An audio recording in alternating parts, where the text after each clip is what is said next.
असाउद्दीन ओवैसी जी।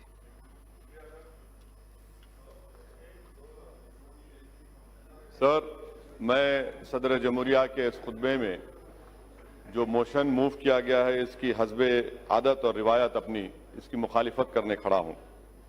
Sir, मौजूदा वतन अजीज के जो माहौल है, जो पुराशूब दौर है, उस पर किसी एक शायर ने बड़ा खूब कहा। उसमें पहले मिसरे में तरमीम करके कहना चाहूंगा कि हुक्मरान हो गए बहरे और अंधे लोग, हुक्मरान हो गए बहरे और अंधे लोग, खाक में मिल गए नगीने लोग, हर मुहिब्बे वतन जलील हुआ, रात का फासला तवील हुआ, आमिरों के गीत जो गाते रहे वही नाम दाद पाते रहे, रहजनों ने रहजनी की थी, रहबरों ने भी क्या कमी की थी। जनाब चेयरमैन साहब, सदर जमहूरिया के खुतबे में खारिजा पॉलिसी के बारे में कहा गया कि नेबरहुड फर्स्ट। इसकी नाकामी का अंदाजा इस बात से लगाया जा सकता है सर कि नेपाल एक मुल्क है जो हमारे बहुत करीबी ताल्लुकात हमारे भारत से रहे हैं। आज नेपाल नरेंद्र मोदी की सरकार को कह रहा है कि मिस्टर मोदी, अगर आप चाहें तो हम आपको और पाकिस्तान को बिठाकर बात करा देते हैं इंटरलॉक्यूटर बनकर। अब आप बताइए सर, कितनी कामयाबी है इन लोगों की। दूसरी इनकी कामयाबी देख लीजिए सर, या इनकी नाकामी, और भारत की नहीं बल्कि इनकी सरकार की नाकामी, कि अमेरिका के कांग्रेस में और सेनेटर्स ने हमारे मुल्क के ऊपर कई हियरिंग्स किए, कई रिमार्क्स किए, कई मोशंस पास किए। इतना वजीर आजम ट्रंप से बगलगीर हुए, ऐसा लग रहा था पिछले बार कि शायद बकरीद और रमजान के ईद के गले मिल रहे हैं। उसके बावजूद भी अमेरिका के कांग्रेस और सेनेटर्स भारत की पॉलिसी के ऊपर तनकीद पे तनकीद कर रहे हैं। इससे आपकी कामयाबी अंदाजा होता है। तीसरी बात सर, यूरोपियन पार्लियामेंट में भारत के खिलाफ रेजोल्यूशन मूव हो गया। ये आपकी कामयाबी या नाकामी आप खुद अंदाजा लगा लीजिए। सर, कश्मीर की पॉलिसी, बड़ा अफसोस होता है सर, और मैं समझता हूं कि इस ऐवान की तौहीन भी हुकूमत कर रही है कि गोरी चमड़ी के डिप्लोमेट्स को लेकर कश्मीर को लेकर जाते हैं, मगर भारत के अवाम ने जिसको मुंतखब किया उनको नहीं ले जाते। आखिर क्यों डरते हैं आप इन डिप्लोमेट से, इन फॉरेन कंट्रीज से? क्यों उनकी खुशामद कर रहे हैं? क्यों उनके पैरों पर गिरकर आप बता रहे हैं चलिए कश्मीर, और हम जाना चाहते तो नहीं जा सकते? ये आपकी और एक खारिजा पॉलिसी की नाकामी। सर, और एक मिसाल दे रहा हूं सर, एफएटीएफ में जापान जो हमारा मुल्क दोस्त रहा, उसने पाकिस्तान के हक में वोट दे दिया, अमेरिका दे दिया। अब पाकिस्तान पे से एफएटीएफ खत्म हो जाएगा, वो ग्रे लिस्ट से निकल जाएंगे। ये इनकी खारिजा पॉलिसी रही सर। अफगानिस्तान में तालिबान आ रहा है, अमेरिका कह रहा है कि छाबार पोर्ट में भारत नहीं बना सकता पोर्ट। कल तालिबान वहां पर आएगा तो हम क्या करेंगे फिर? आपके पास इसका कोई अंदाजा नहीं है। अच्छा सर, अब आप आ जाइए, हज सब्सिडी को निकाला गया था, 700 करोड़ की सब्सिडी निकाले। मैंने खुद कहा था, कहां गए वो पैसे? 700 करोड़ में आपने कितने मुस्लिम महिलाओं के लिए स्कूल खोले? 0, 0। और आज आप कहती हैं कि स्कॉलरशिप। सर, हर साल मैम डिमांड कर रहे हैं कि माइनॉरिटीज के लिए, अक़लियतों के लिए डिमांड ड्रिवन स्कॉलरशिप करिए, आप नहीं करते। और नहीं करने की वजह से हर साल कम से कम 20 लाख मुस्लिम लड़के और लड़कियां स्कॉलरशिप से महरूम होती हैं।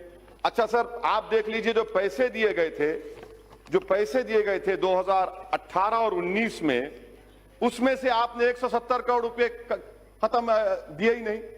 19-20 में आपने नवंबर तक सिर्फ 27% पैसे रिलीज किए, और फिर आप बड़ी बड़ी बातें करते। हुनर हाट का जिक्र सदर जमहूरिया ने किया, इसमें भी झूठ सर। झूठ का अंदाजा लगाइए कि खुद गवर्नमेंट का मैंने आरटी एप्लीकेशन डाला जिसमें कहा गया कि 2018-19 में खाली 12,000 के करीब आर्टिजन्स को, 1,227 आर्टिजन्स को हुनर हाट में ट्रेनिंग दी गई। आप कहते हैं हजारों। ये आरटीआई का एप्लीकेशन है सर। तीसरी जो अहम बात मैं आपके सामने जिक्र करना चाह रहा था कि theory of separation of powers, ये हमारे हर जमहूरियत के लिए बुनियाद होती है, मगर 5.5 साल में तो थ्योरी ऑफ सेपरेशन पावर्स की धज्जियां नहीं बल्कि उसको निस्तनाबूद कर दिया गया। कोई चीज आजाद नहीं है आज। थ्योरी ऑफ सेपरेशन पावर्स खत्म होकर सेंट्रलाइजेशन ऑफ पावर्स बन चुका है यहां पर। एक ही शख्स के हाथ में पूरा पावर आ चुका है। जो सेपरेशन ऑफ पावर्स में अदलिया थी, लेजिस्लेचर, एग्जीक्यूटिव, अब लगता है कि एक ही फर्द में ये तमाम चीजें समा जा चुकी हैं जो हमारी जमहूरियत के लिए बहुत बड़ा खतरा साबित हो रहा है सर। चौथी बात सर जिसका जिक्र मैं आपके सामने करना चाह रहा हूं कि सरकार बार बार कहती है कि और सिटीजन अमेंडमेंट एक्ट, सर इस पार्लियामेंट की तारीख में ये पहला कानून बनाया गया जिसमें मजहब का नाम लेकर हिंदू, मुसलमान, बौद्ध, ईसाई, पारसी, कभी 70 साल में इस तरह का कोई कानून नहीं बना इस पार्लियामेंट में। वो भी बदनुमा दाग का एजाज आपको हासिल है कि आपने मजहब के नाम पर कानून बनाया। सर एनपीआर एनआरसी के बारे में आज एक सवाल के जवाब में हुकूमत ने कहा कि till now there is no decision NRC has been taken. Sir ये टिल नाउ का मतलब क्या है? सर ये टिल नाउ का मतलब क्या है? आज और कल होगा ना, कल होगा, परसों होगा नहीं, उसमें लिखा है अभी तक। अभी तक, कभी तक कभी नहीं लिखा हुआ है ना सर, अभी तक, टिल नाउ। सर अब आप देखिए सर, मैं आपके जरिए से गवर्नमेंट को कह रहा हूं, जी यस सर, मैं थम्स अप हूं, आप शेक्सपियर पढ़े हैं मुझे मालूम, और मैं आपको कह रहा हूं कि अभी सर मैं अभी हलवा और पूहा खा के आऊं इसलिए अच्छा बोल रहा हूं। हाँ तो सर ये एनपीआर और एनआरसी का मैं जिम्मेदारी के साथ अर्ज कर रहा हूं। प्रधानमंत्री जब जवाब देंगे, बल्कि मैं प्रधानमंत्री को जरा हिम्मत करके कह रहा हूं, आपको चैलेंज कर रहा हूं प्रधानमंत्री को, आप ये बता दीजिए कि एनपीआर एनआरसी क्या एक सिक्के के दो रुख नहीं है? क्या एनपीआर और एनआरसी सिटीजनशिप अमेंडमेंट एक्ट के रूल्स में नहीं है 14A के तहत? अगर एनपीआर होगा तो एनआरसी होगा, इसीलिए आपने 3,900 करोड़ रुपए एनपीआर को दिए। और एनपीआर, सर सुन लीजिए, एनपीआर के सर इन तमाम से पूछिए कि 2003 के रूल्स में कितने मर्तबा नेशनल पॉपुलेशन रजिस्टर लिखा गया है, कितने मर्तबा national register of Indian citizen लिखा गया है, इनको पता ही नहीं है। सर मैं आपके सामने कह रहा हूं कि एनपीआर होगा तो एनआरसी होगा, क्योंकि सेंसस अलग है, सेंसस अलग है, एनपीआर अलग है। आप एनपीआर जब करेंगे और उसमें 8 सवालात क्यों डाल रहे हैं आप, नए सवालात, क्या एनआरसी नहीं करेंगे? अच्छा ये और एक चांस, ये जवाब दे प्रधानमंत्री। दूसरी बात सुनिए, दूसरी बात, आप बोलना चाह रहे तो मैं बैठ जाऊं, आप बोलिए ना सर। सिटीजनशिप अमेंडमेंट, प्रधानमंत्री कहते हैं ये नागरिकता देता लेता नहीं है, ये देता भी और लेता भी है। उसकी मिसाल क्या है? आसाम। क्या आसाम में 5 लाख मुसलमान के नाम नहीं आए, वो बंगाली जबान बोलते? आसाम में 5 लाख बंगाली जबान बोले हिंदू हैं, आप बंगाली हिंदू को सिटीजनशिप देना चाहते हैं, आसाम के 5 लाख मुसलमानों को नहीं देना चाहते? क्या आसाम के असेंबली में आपने नहीं कहा, आपकी सरकार ने? सिटीजन अमेंडमेंट एक्ट ये है, एनपीआर होगा, नहीं घुसपैठी नहीं, घुसपैठियों का बाप हूं। सर सुनिए, एनपीआर होगा तो एनआरसी होगा। आसाम में जो घुसपैठी हैं, आसाम में जो घुसपैठी हैं, मुसलमान घुसपैठी हैं, बंगाली हिंदू नहीं है।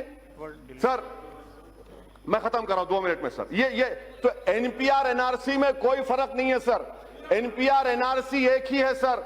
एनपीआर होगा तो एनआरसी होगा। प्रधानमंत्री बता दें कि आसाम के 5 लाख बंगाली हिंदुओं को सिटीजनशिप नहीं मिलेगी CAA के तहत। सर आखिर में सर मैं आपको बताना चाहूंगा कि ये जो मुल्क में जो माहौल है, प्रधानमंत्री और गवर्नमेंट कह रही है क्यों हो रहा है एहतजाज? प्रधानमंत्री ने खुद कहा था कि मैं मुस्लिम महिलाओं का भाई हूं। आज मुस्लिम महिला उनके खिलाफ खड़ी है तो भाई को नाराजगी क्यों हो रही है, एहतजाज क्यों हो रहा है? सर ये जो लड़ाई है ना सर, ये हमारे वजूद और बका की लड़ाई है। अगर हम इसमें नाकाम हो जाते हैं तो हम खत्म हो जाएंगे। इसीलिए हम कह रहे हैं कि आप कैटेगोरिकली खड़े रहिए और खड़े रहकर कहिए मौजूदा वतन में जो माहौल है सर, ऐसा माहौल है कि 1933 का जर्मनी का माहौल है, 1938 का जर्मनी का माहौल है, 1948 का 38 का मुसोलिनी का माहौल है। आज हर जगह पर अब सिर्फ बाकी क्या रह गया मालूम सर? बाकी हिटलर ने भी इन्हें सेंसस किया था, उसके बाद यहूदियों को गैस का चैम्बर में डाल दिया।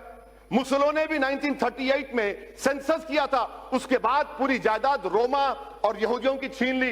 अब वही हाल यहां पर होने वाला है मुसलमानों के साथ, वही हाल होने वाला है सर, वही हाल करने वाले हैं। इनका मकसद ही वही है, इनका मकसद मैं खत्म कर रहा हूं सर, मैं खत्म कर रहा हूं सर। और दिल्ली में दिल्ली में क्या हो रहा है? इतने पावरफुल होम मिनिस्टर है, 3-3 गोलियां चलती हैं। ये लॉ एंड ऑर्डर है आपका। कैपिटल ऑफ द कंट्री में सर, कैपिटल सर खत्म करो, 1 minute last. Capital of the country में 3-3 गोलियां चलती हैं। गोली मारो देश के गद्दारों को, मारो मुझे। कहां मारते? मारो, बताओ, मारो मुझे। हिम्मत है तुमको, मारो मुझे, मैं मरने तैयार हूं। सर ये बुज़दिल हैं, ये संविधान को खत्म करना चाहते हैं, भारत को हिटलर और मुसोलिनी का मुल्क बनाना चाहते हैं, इसलिए मैं इसकी मुखालिफत करता हूं सर। Thank you sir.